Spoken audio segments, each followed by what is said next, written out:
Scottish Recovery Consortium. I'm the Recovery Grant Officer, and I have the great job of going around and seeing new groups who are starting, emerging, and we can hopefully give them money to help them just for the day-to-day runnings, for coffees, for doing brochures or leaflets, for some advertising. I get to go around and meet these groups, and they're always tremendous. They're just a great bunch of people. I think what people have anxieties about joining groups, because it's a big group, they've got to go in and introduce themselves and they get a wee bit kind of fazed by that. There's the whole stigma about even being seen going into buildings, certain buildings, people might know what's going on there and they might be a wee bit troubled about being seen. And I think for a lot of people that can be difficult for them to go in and start in a group because you feel alone.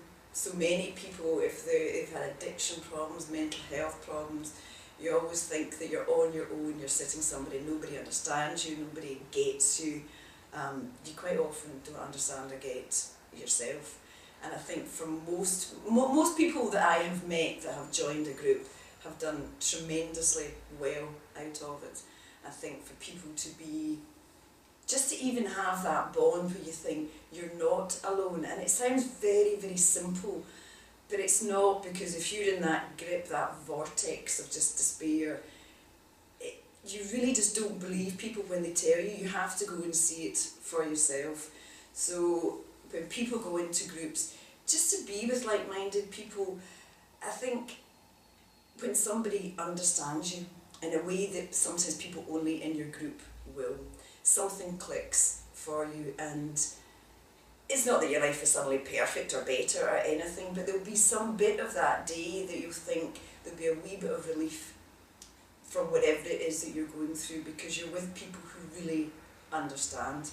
And I think that is so important to people, because if you're really struggling, I did for many years, and I think people who loved me and cared for me wanted me to get better but didn't understand what was going on in my head, and I couldn't really explain it.